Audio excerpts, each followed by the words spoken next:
Hermanos, bienvenidos a la sala de estudios. Gnócete Itsum, conócete a ti mismo. Vamos a dar inicio a el tema que nos toca en esta semana, un tema muy práctico. Hoy vamos a dar una de las claves para despertar la conciencia, para que podamos lograr los cambios que buscamos en nuestra vida, para que podamos comprender en algunas cosas psicológicas, emocionales, que todo ser humano tiene dentro de sí. El tema de nuestra ocasión se llama la observación de sí mismo. Les damos la más bonita y respetable bienvenida a todos las personas que por primera vez van a ver en estos temas de estudio. Pues los invitamos a seguir pendientes de los temas que transmitimos aquí. Son 50 temas sobre el despertar de la conciencia.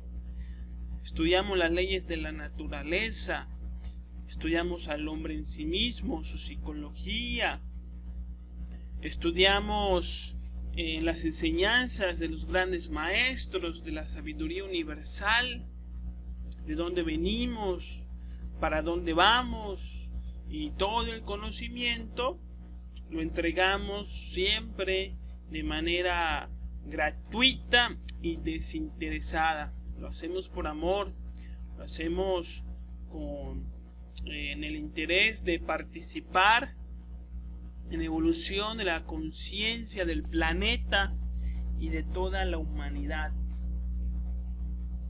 Mi nombre es Víctor Guzmán González. Si tienen alguna duda, alguna pregunta, que la plasmen ahí, contestaremos lo más rápido posible. Quien no pregunta es quien no quiere aprender, así que aquí las personas que preguntan son las que demuestran su interés en la comprensión de estos temas. Se dice que el que pregunta es tonto por un momento, pero el que no pregunta es tonto para toda la vida, porque a través de las preguntas comprendemos mejor las cosas. Vamos a dar inicio al tema de esta semana, la observación de sí mismo. Como decía antes, es un tema práctico, revolucionario, porque es un tema de carácter psicológico, pero de un tema de carácter psicológico revolucionario y trascendental. ¿Por qué? Porque esto de la observación de sí mismo no lo enseñan en la psicología moderna. Es decir, que las personas que ingresan a la facultad de psicología, aprender sobre psicología, aprender sobre la psiquis humana, no les enseñan la herramienta importantísima de la observación de sí mismo. Y esta herramienta es el sostén de todo el trabajo interior. Es imposible un cambio real, profundo y trascendental si no es a través de la observación de sí mismo. En todas las culturas y conocimientos esotéricos, de alguna manera se habló de la observación de sí. Entonces, pues hoy vamos a estudiar sobre esta herramienta, qué es, cómo la podemos aplicar en nuestra vida, ¿no? Cuando una persona se empieza a autoobservar, es cuando la persona empieza a cambiar seriamente.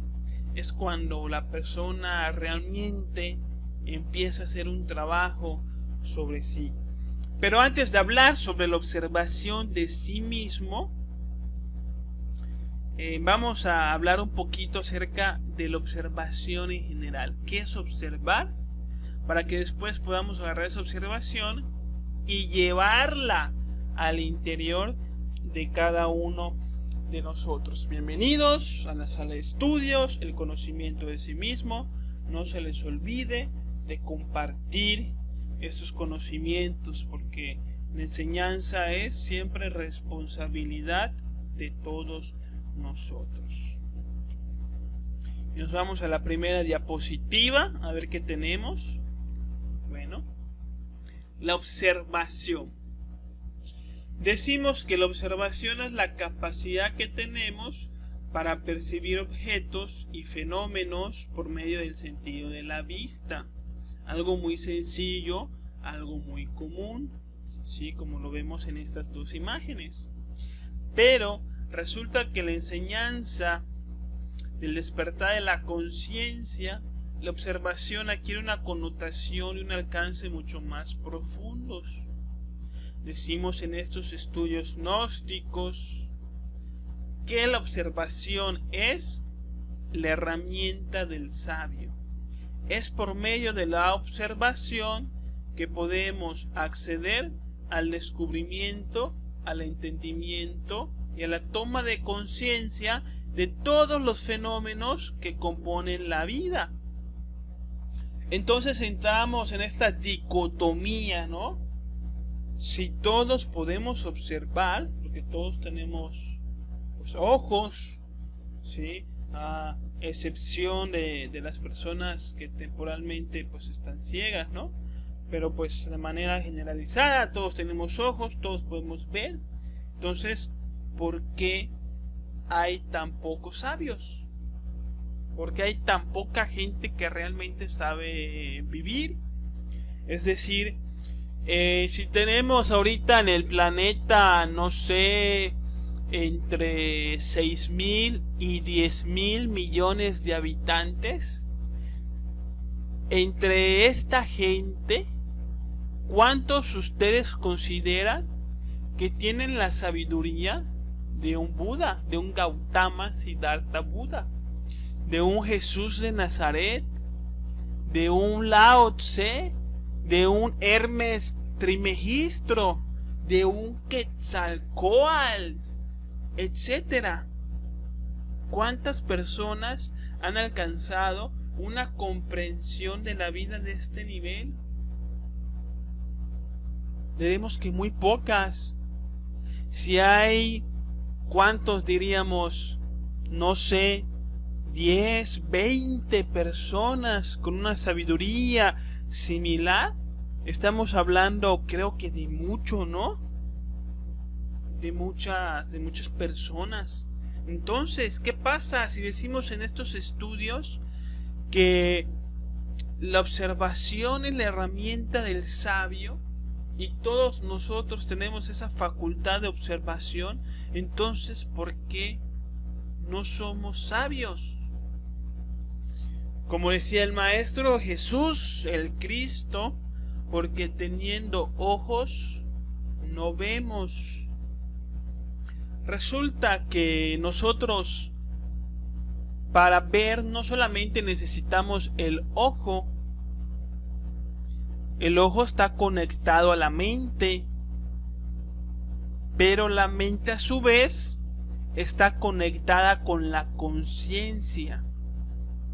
Y resulta que nosotros no vemos con conciencia las cosas de la vida, sino que lo vemos a través de la mente, a través de los conceptos.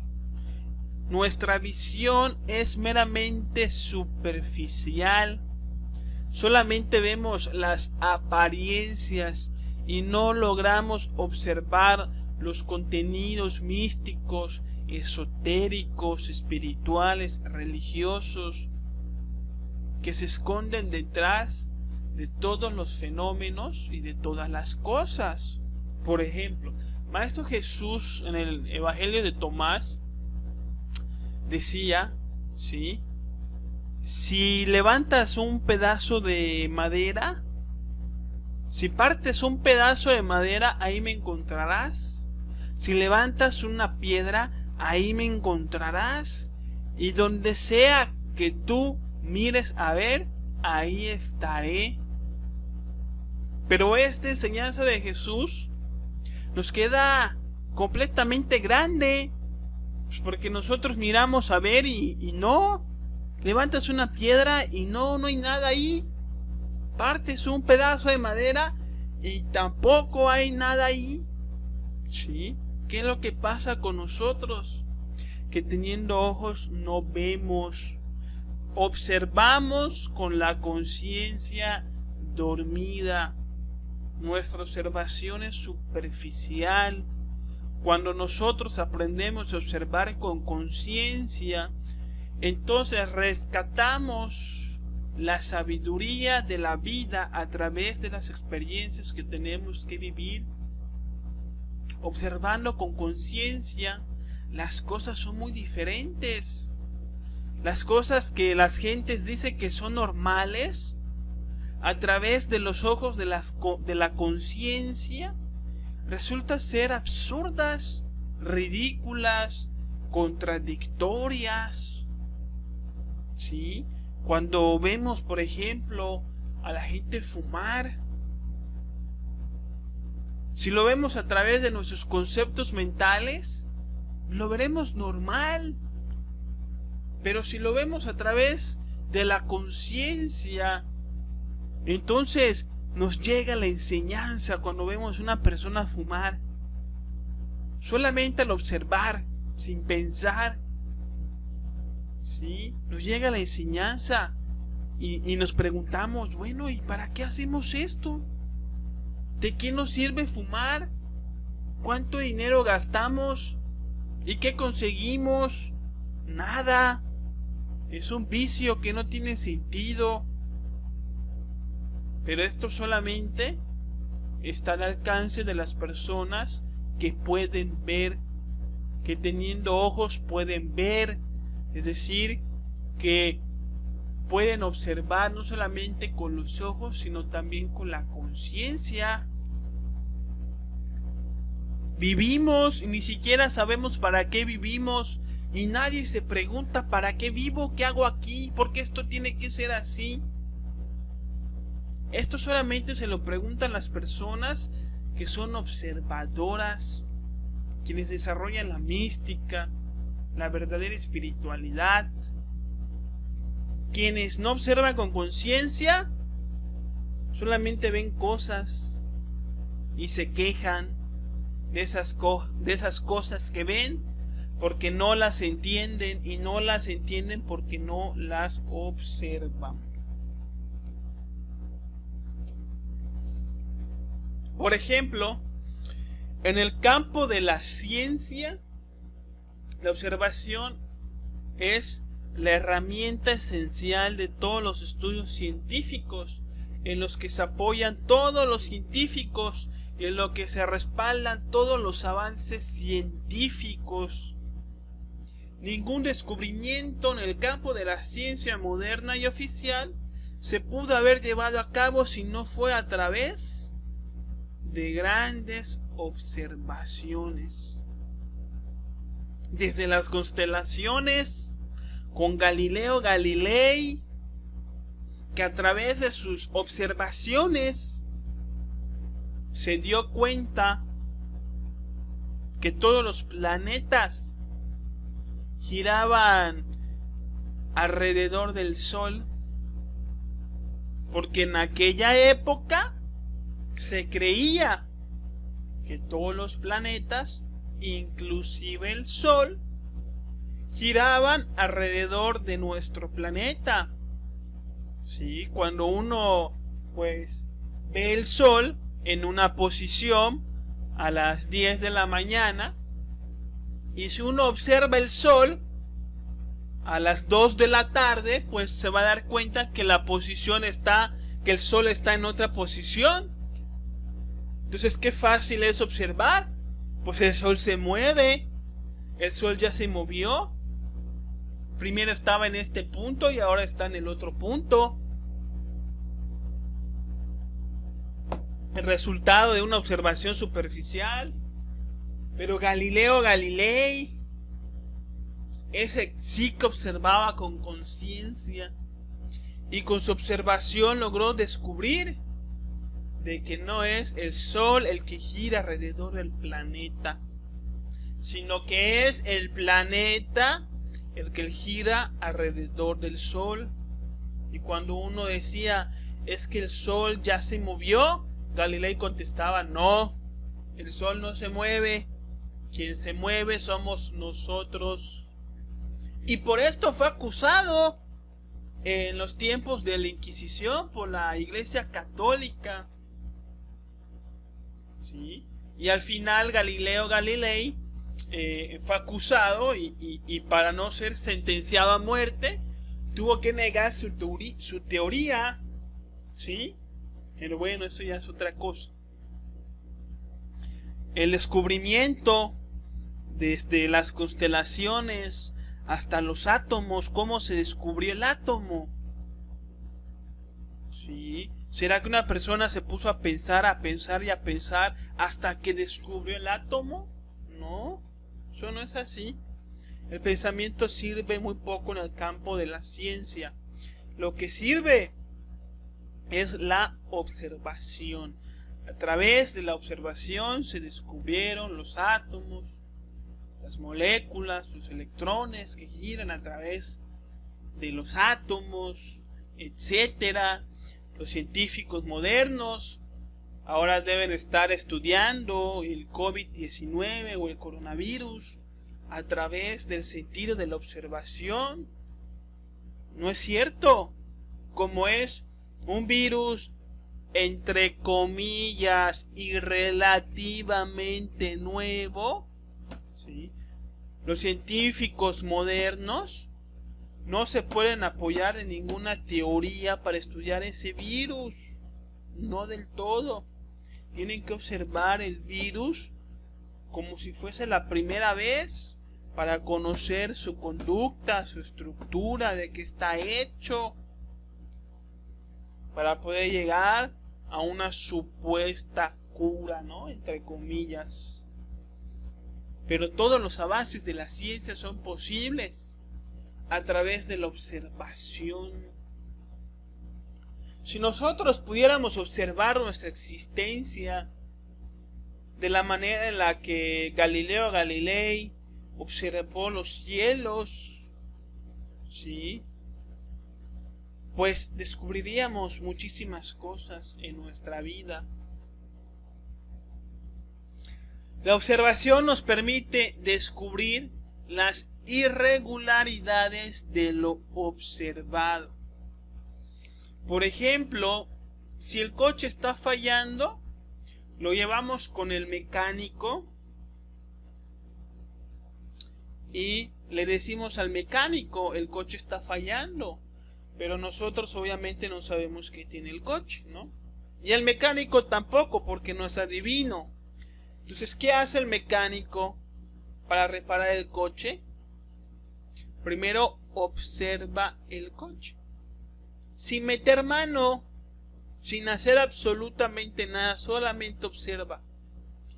Y le dice usted, prende el coche, acelere, apague el coche, vuélvelo a prender, vuelva a acelerar, y solamente está observando. Y a través de la observación es que el mecánico descubre dónde está la falla. Y dice, oye, mira, te falta aquí una pieza. La piececita de aquí, ¿dónde está? Oye, mira, tienes una manguera rota. O es este sensor, ya no sirve, ya no está mandando la señal. Todo lo hace a través de la observación. Descubre el problema. Una vez descubierto, entonces se procede a la solución. Voy a necesitar tal cosa, tal cosa, tal cosa. Se lo compras, lo pone y listo, ¿no? Pero la observación es la herramienta para descubrir las irregularidades o las propiedades, las características de aquello que se observa. Entonces decíamos, si nosotros pudiéramos observar nuestras dificultades de la vida, nuestra vida, de una manera atenta, impersonal, con una observación consciente, entonces la conciencia nos revelaría las faltas, los excesos, las carencias o las causas que han generado la dificultad en la cual nos encontramos. Por ejemplo, si tenemos una dificultad económica, si nosotros observáramos con conciencia el flujo que le damos al dinero que tenemos, entonces pudiéramos descubrir en qué estamos gastando de más, en qué estamos gastando de manera innecesaria, y a rectificar en esa conducta, obviamente la dificultad económica va disminuyendo. Pero no lo hacemos, no vemos el flujo del dinero. Entonces te pagan en la quincena y a los 5 días ya no tienes el dinero. Cuando abres tu cartera ya no lo tienes. Entonces uno se extraña y dice, ¿en qué lo gasté? ¿Se me desapareció? ¿Se me cayó el dinero? ¿Cómo es posible? Si tenía yo X cantidad de pesos, 900 pesos, y a veces en un día nos quedan 100, y uno dice, ¿en qué gasté mi dinero? Hasta a mí me ha pasado, honestamente. ¿Por qué no lo voy a admitir? También tengo la conciencia dormida. ¿Y en qué gasté el dinero? Sí, ¿a quién no le pasa esto? Porque no observamos nuestra vida, no observamos nuestras conductas, no observamos lo que hacemos. Y es cuando nos encontramos ante una dificultad que nos preguntamos, bueno, ¿qué pasó? Pero si nosotros observáramos nuestra vida desde el principio, las dificultades no se presentarían, las evitaríamos conscientemente. Aquí la importancia de la observación.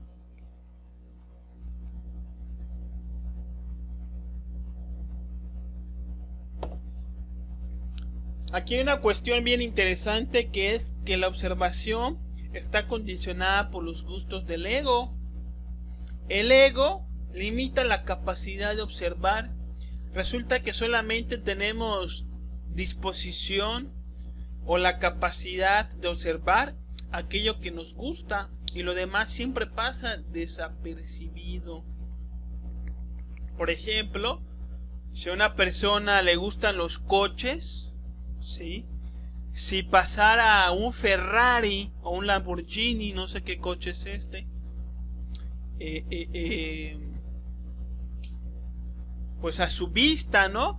Enseguida va a captar el coche y no se le va a perder de vista y lo va a mirar detenidamente, ¿sí?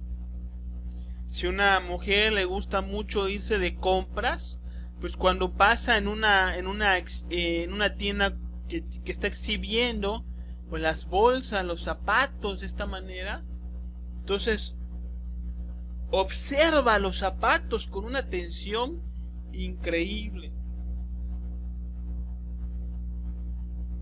y empieza a ver la textura de los zapatos, el ángulo del tacón, ¿sí? Y empieza a obtener muchísimo conocimiento en relación a zapatos. Y así sucesivamente, ¿no? Para ver una película, por ejemplo, ¿cómo nos abstraemos para ver una película? ¿Cómo observamos las imágenes? El protagonismo. Nada existe a nuestro alrededor, solo la película.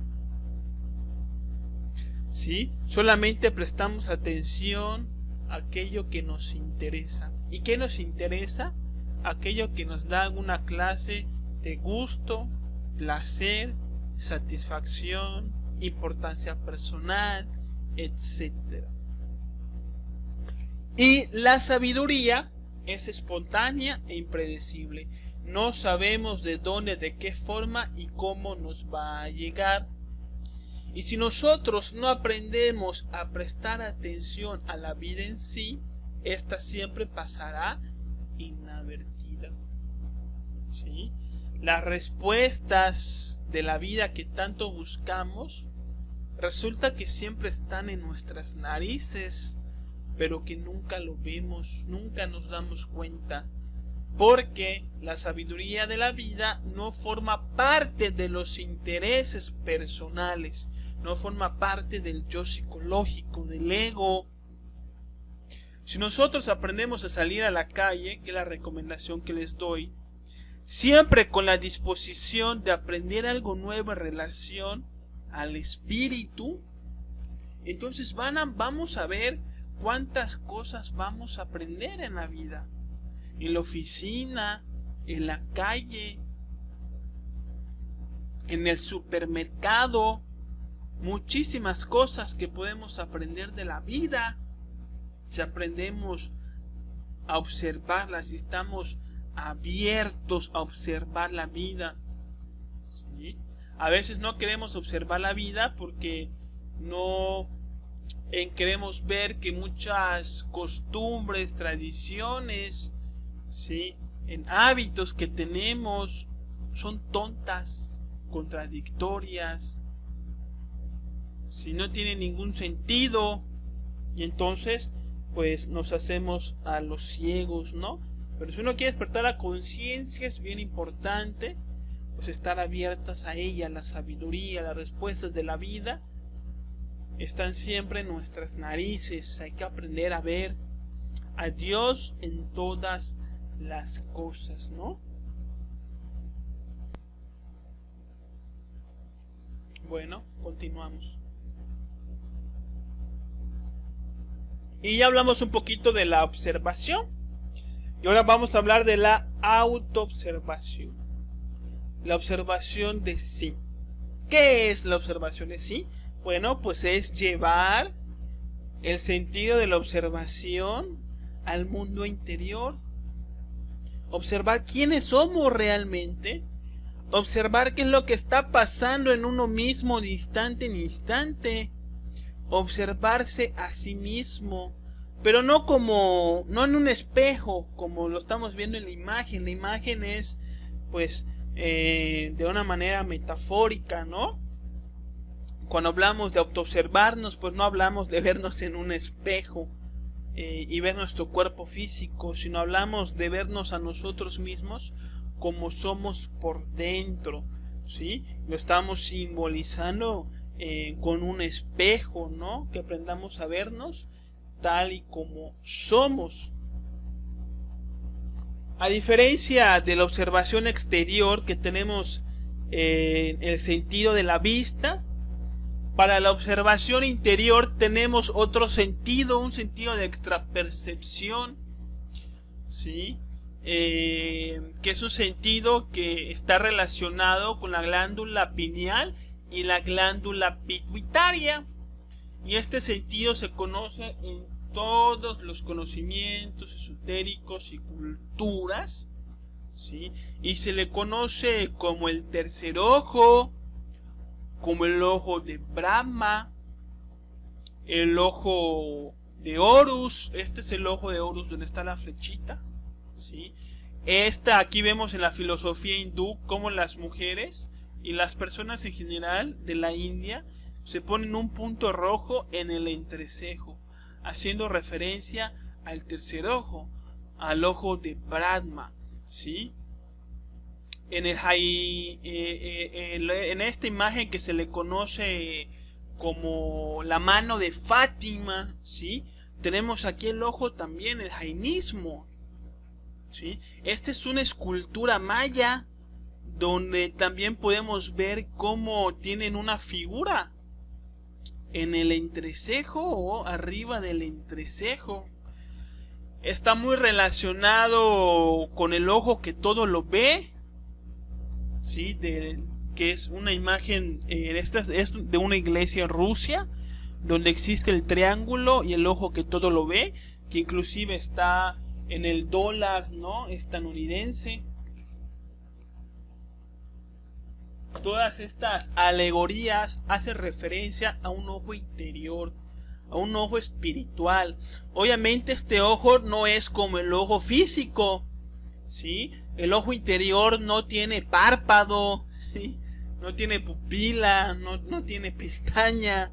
Si no estamos hablando de un ojo físico, estamos hablando de un ojo metafísico que se asienta. Algunos dicen que en la glándula pineal y otros dicen que en la glándula pituitaria. Ambas están en el cerebro, ¿sí? Y habla de una manera de ver la vida de manera espiritual y profunda, ¿sí? Cuando se dice que el tercer ojo en los seres humanos de hoy en día está cerrado, y es por eso que nosotros vemos la vida de una manera mecánica, cansona, fastidiosa, sin sentido alguno, ¿sí? Pero las personas que abren su tercer ojo, es decir, que despiertan su conciencia, entonces pueden percibir las verdades de la vida, ¿sí? Pueden percibir a Dios en todas las cosas, pueden percibir las leyes de la naturaleza, pueden percibir la armonía que existe entre todos los seres humanos, que estamos conectados, que existe una mente colectiva, que lo que hace uno le afecta a todos, etcétera, ¿no? Esto es lo que significa el tercer ojo, y es el tercer ojo en el cual nosotros nos apoyamos para autoobservarnos, para conocernos a nosotros mismos. El tercer ojo, presente en muchísimas culturas, ¿sí? Desde la China, India, Latinoamérica. Ustedes lo pueden investigar.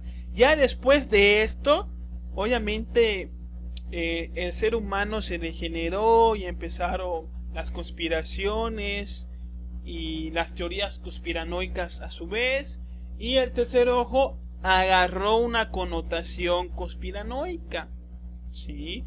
En donde la élite, ¿sí? A través de los sistemas capitalistas y de la tecnología que ellos inventan, pues de alguna manera pues siempre nos están observando, ¿no? Siempre nos están viendo, siempre están sabiendo lo que hacemos y qué tan sometido estamos con ellos.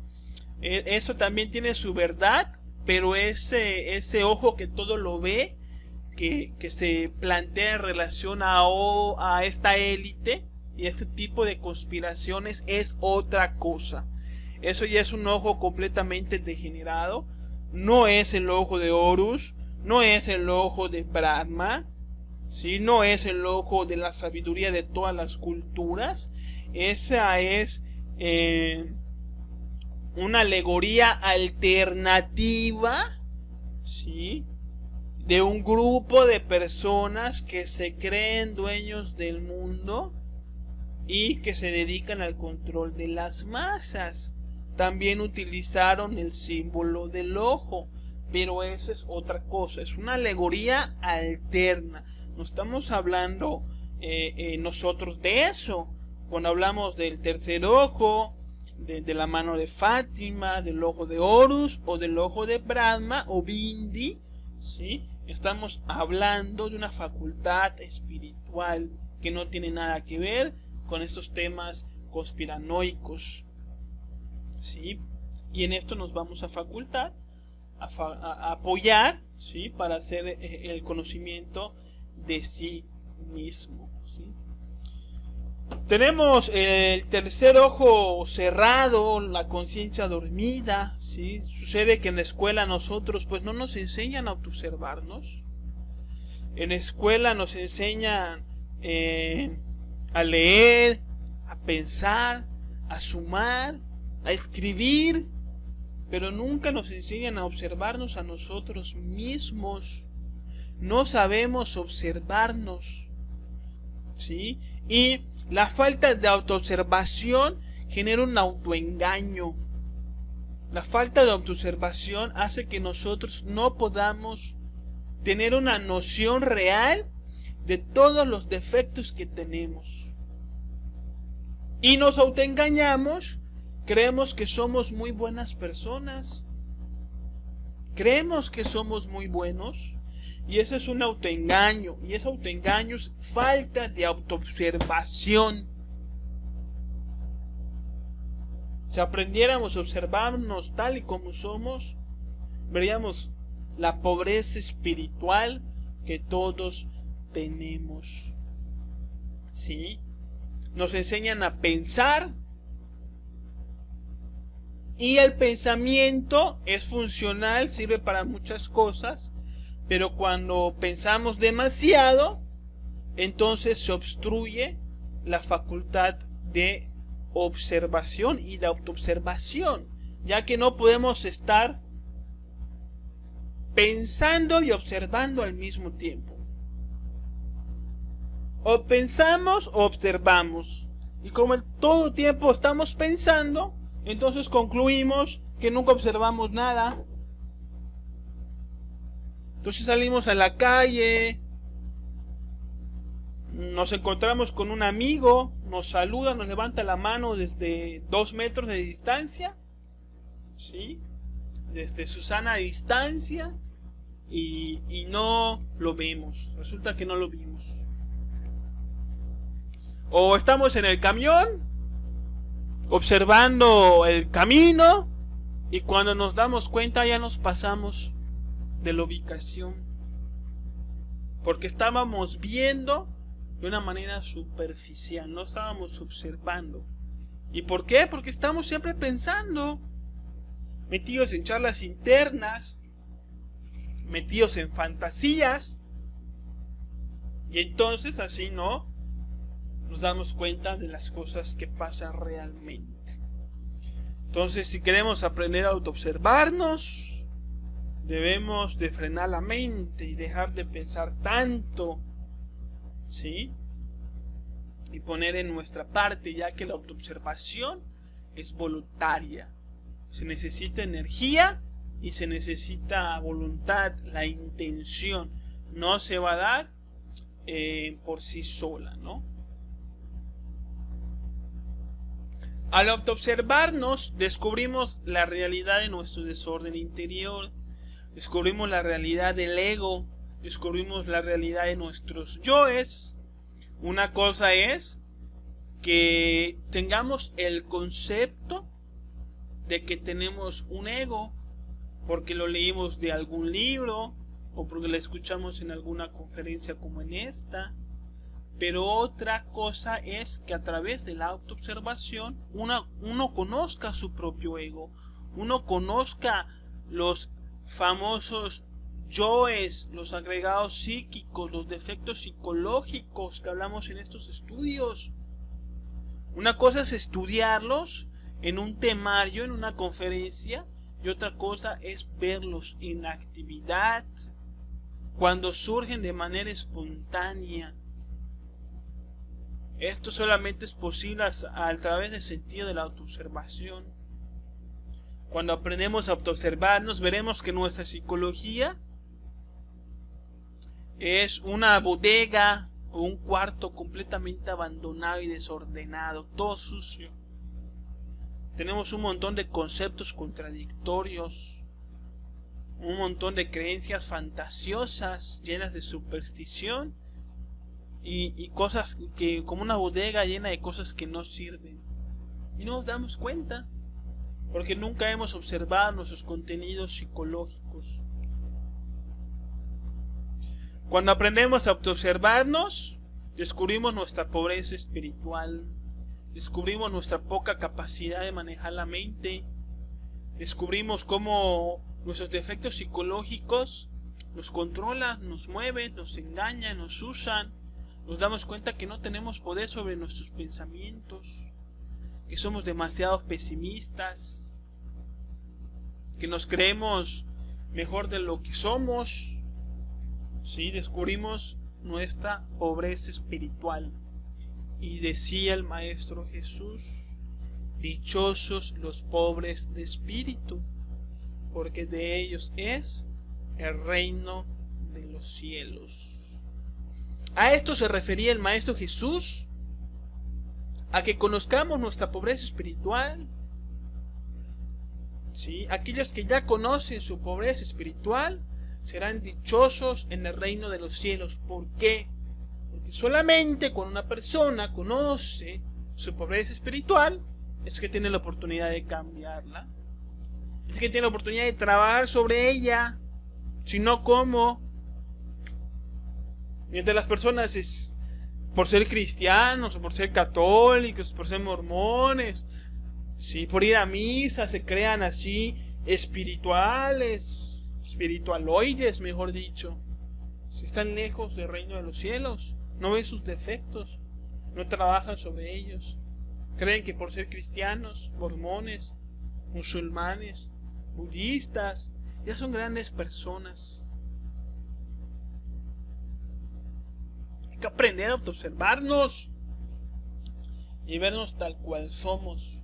Descubrimos que muchas veces somos igual que los demás, ¿sí? Cuando nos observamos de manera sincera, vemos que lo que tanto criticamos en los demás, también nosotros tenemos esas mismas conductas, ¿sí?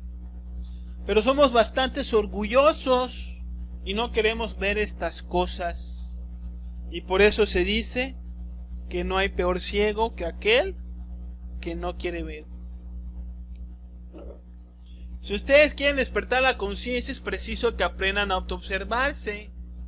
Y si ustedes aprenden a autoobservarse, tienen que saber que lo que vayan a descubrir de ustedes, en primera, no es lo más bonito, no es lo más gratificante,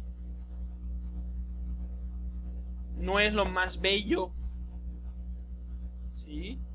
Entonces, si uno no está abierto a observar lo que es, sin importar si es malo, bueno, bonito, feo, etcétera, entonces nunca va a despertar la conciencia, ¿no?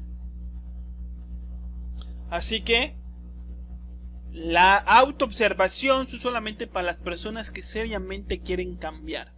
Los que no quieren cambiar son personas que tampoco están dispuestas a verse tal y como son.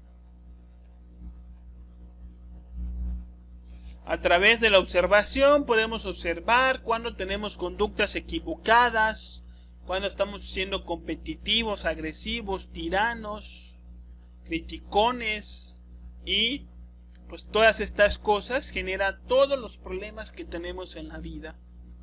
Si aprendemos a observar nuestras conductas, descubrimos cuando estamos teniendo una conducta equivocada, refrenamos esa conducta conscientemente y entonces dejamos de tener los problemas que tenemos, ¿no es cierto? A través de la autoobservación descubrimos cómo operan nuestros yoes. No solamente descubrimos que tenemos ira, que tenemos lujuria, que tenemos envidia, sino que conocemos cómo son estos defectos en nosotros, cómo son estos yoes. Descubrimos sus contradicciones, en qué se fundamentan, cómo se alimentan, en qué ambientes salen, en qué ambientes se esconden, etcétera, sus justificaciones. Y esto es un gran paso para la liberación de la conciencia. Ejemplo, podemos descubrir que un temor hacia algo se fundamenta en una ilusión o en una suposición, y por lo tanto el temor cae por sí solo. Descubrimos en qué momento estamos criticando a alguien, en qué momento estamos siendo pesimistas, y entonces paramos esa negatividad y dejamos de contaminar el mundo y nos abrimos a nuevas energías. Todo esto lo podemos hacer a través del sentido de la autoobservación. Por eso decimos que la autoobservación es la herramienta del sabio. Si una persona no cambia a través de la observación, de la autoobservación, cambia a través de la represión, a través de dogmas. Que le digan en la iglesia: la persona que haga tal cosa se vaya al infierno porque está en la Biblia. La persona que lo acepta así tal cual, entonces evita esas conductas a través de la represión. Pero cuando una persona aprende a autoobservarse y conoce sus funcionamientos emocionales y psicológicos, puede negarse esas conductas, no porque está en la Biblia, no porque alguien se lo dijo, sino porque es capaz de ver qué es lo que le va a generar en un futuro. Entonces lo evita por naturaleza propia, de manera voluntaria, no por dogma, no por miedo al que dirán, sino por conciencia.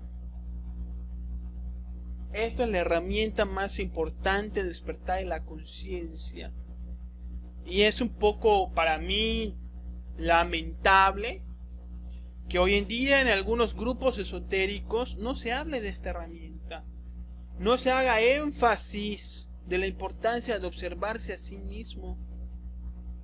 Te enseñan a leer la mano, a leer las constelaciones familiares, astrología, tarot, tantas cosas. Pero si no les enseñan la observación de sí, de nada les va a servir esas cosas. Porque todas esas cosas las van a utilizar sus egos y ustedes ni cuenta se van a dar. ¿Sí? La autoobservación es la herramienta más importante. Y cuando uno aprende a autoobservarse y conoce profundamente sus contenidos psicológicos, ya no hace falta el tarot. Ya no hace falta las constelaciones familiares. Ya no hace falta ir con nadie. Porque uno aprende a mirarse profundamente a sí mismo y uno conoce sus propias limitaciones y uno conoce las causas de sus propias limitaciones también. Entonces no hace falta acudir a nadie. Se vuelve uno autosuficiente, como son los verdaderos sabios. ¿No es cierto?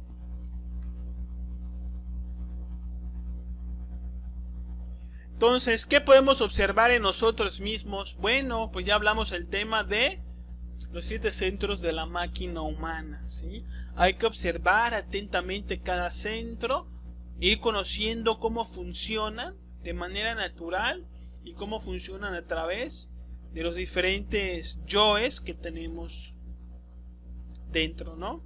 Entonces, en el centro sexual podemos observar cuando hay lujuria, cuando hay pereza, cuando tenemos el líbido alto, cuando tenemos el líbido bajo, qué estimula nuestro líbido, ¿sí? Y podemos conocer más de nuestra sexualidad observando cómo funciona, ¿sí?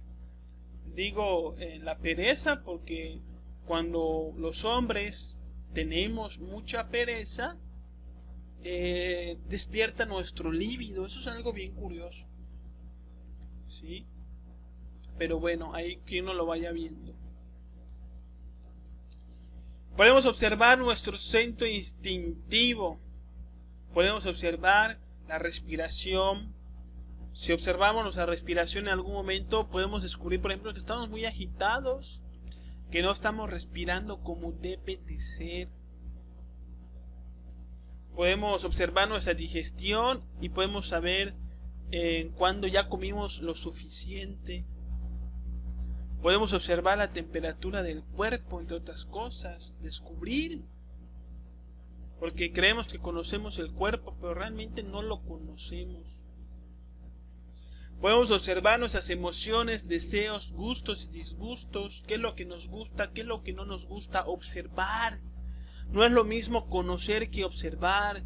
No es lo mismo que tú conozcas que no te gusta la comida fría, la pizza fría, por ejemplo.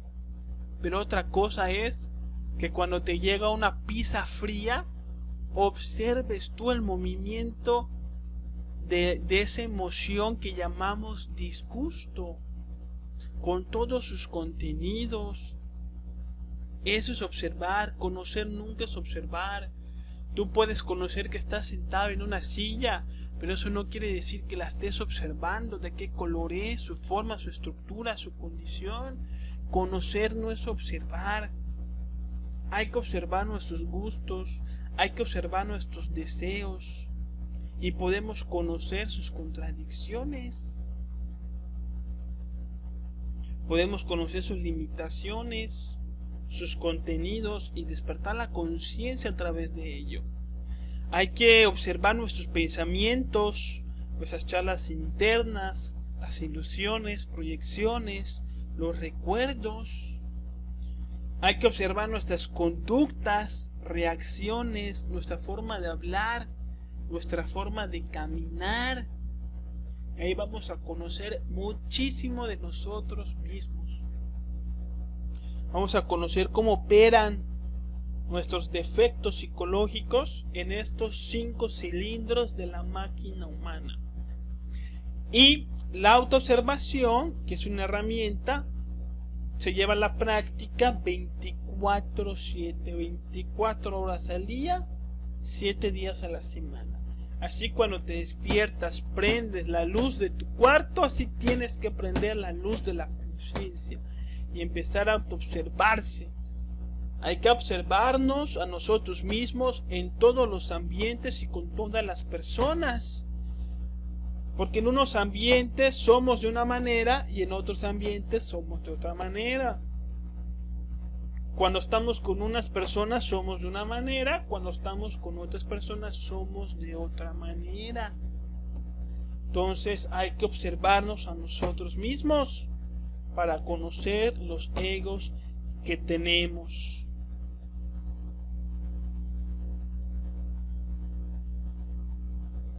La observación se hace de manera impersonal como un psicólogo y su paciente.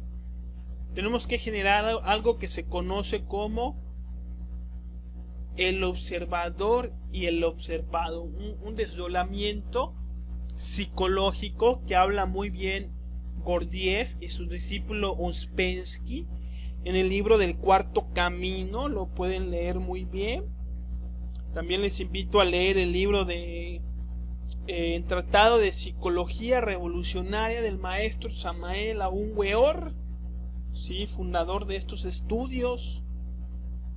En estos 2 libros los pueden encontrar en la página www.biblioconciencia.blogspot.mx. Se van al apartado de libros y hay muchísimos libros. Entonces, tenemos que aprender a observarnos de manera impersonal, observar la mente. Nosotros no somos la mente.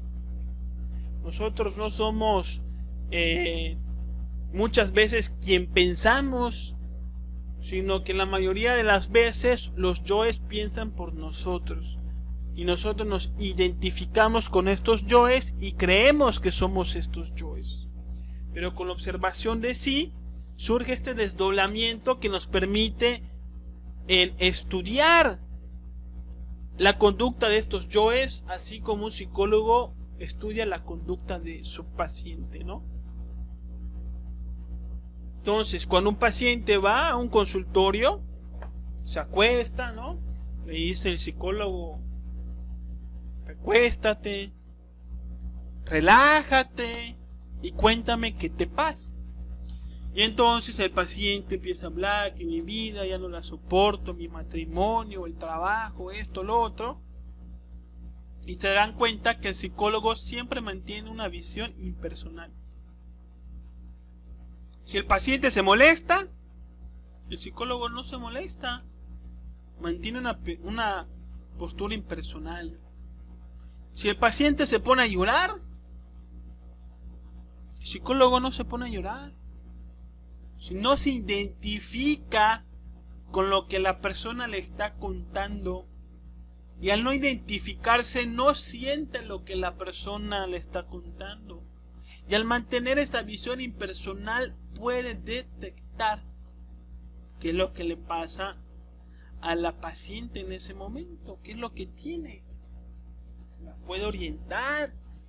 Bueno, en estos estudios nosotros somos nuestro psicólogo y también somos el paciente. El paciente es el ego dentro de la mente y dentro de las emociones, con las cosas que pensamos y sentimos en el cotidiano vivir.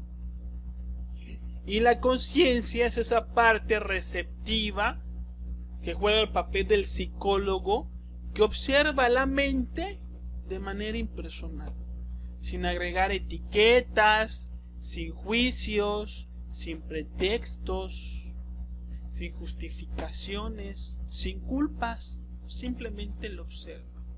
Y en esa observación se rescata muchísima sabiduría. Eso es lo que buscamos. Hay que tener cuidado porque hay un yo que luego se hace pasar por la conciencia y resulta que un yo puede observar a otros yoes. Que el ego se puede dividir donde hay una parte del ego que observa a otra parte del ego. Así de complicado es esto. Pero ¿cómo sabemos cuándo entramos en ese estado? Siempre que la autoobservación sintamos culpa, o sintamos tristeza, o sintamos rencor, estamos identificados. Cuando estamos autoobservándonos de manera consciente y personal, no hay esas emociones de culpa, de desesperación. ¿Sí? Así es como vamos a detectar cuándo no estamos realmente autoobservándonos. Y con la autoobservación sí que vamos a cambiar, porque vamos a descubrir los conceptos, conocimientos, creencias, hábitos que tenemos, que consentimos, que solamente nos duermen la conciencia. Y al dejarlos despertamos la conciencia, ¿sí? Y ya por último, les dejo las enseñanzas del Buda, conocidas famosamente como las 4 nobles verdades. ¿Por qué se las comparto? Porque el Buda descubrió las 4 nobles verdades a través de sus propias observaciones. No lo leyó en ningún libro, no lo vio en Wikipedia, en Google o en Facebook, sino que él llegó a las 4 nobles verdades a través de sus propias observaciones. Es esta bola de luz que vemos detrás del Buda, simboliza la conciencia despierta, y lo vemos en muchas culturas, sobre todo en la cristiana y en la católica. En los santos vemos que tienen una clase de bola o de corona de luz, significa la conciencia despierta, como un dato. Entonces, ¿cuáles son las 4 nobles verdades? 1. Dukkha, sufrimiento existe, real. 2. Samudaya, el sufrimiento tiene una causa, que es el deseo, el apego y la ignorancia. 3. Nirodha, el sufrimiento puede cesar. 4. Magga, el óctuple sendero, como la forma para que el sufrimiento cese. Nos enseña comprensión correcta, pensamiento correcto, palabra correcta, acción correcta, ocupación correcta, esfuerzo correcto, atención correcta, concentración correcta. ¿Cómo podemos saber si algo es correcto? Cuando es bondadoso, bueno, útil, verdadero y justo, ¿sí? Cuando mi acción está fundamentada en algo real, es útil, es justo, entonces es correcta. Eso lo vimos en el tema de los 5 centros de la máquina humana, ¿sí? Y esto nos enseña el Buda. Grandes enseñanzas del maestro Buda. ¿Y esto cómo lo logró? A través de sus propias observaciones. Si nosotros aprendemos a observarnos a nosotros mismos, indudablemente algún día vamos a alcanzar la iluminación, ¿sí? Pero hay que echarle ganas, porque la autoobservación no es mecánica, es voluntaria. Y en la práctica lo vamos a ir haciendo mejor. Y vamos a ir descubriendo qué sí es observarse, qué no es observarse. Vamos a ver que nos autoobservamos por lapsos, que de repente perdemos la autoobservación. vamos a veces a tener ciertas confusiones, pero la misma autoobservación nos va a aclarar la práctica. Si esto es un ejercicio, es una práctica que se hace mientras comes, mientras manejas, mientras vas por aquí, por allá y por acullá. Entonces, hermanos, vamos a la obra. Hay que ser prácticos en estos estudios. Esta es toda la conferencia por mi parte.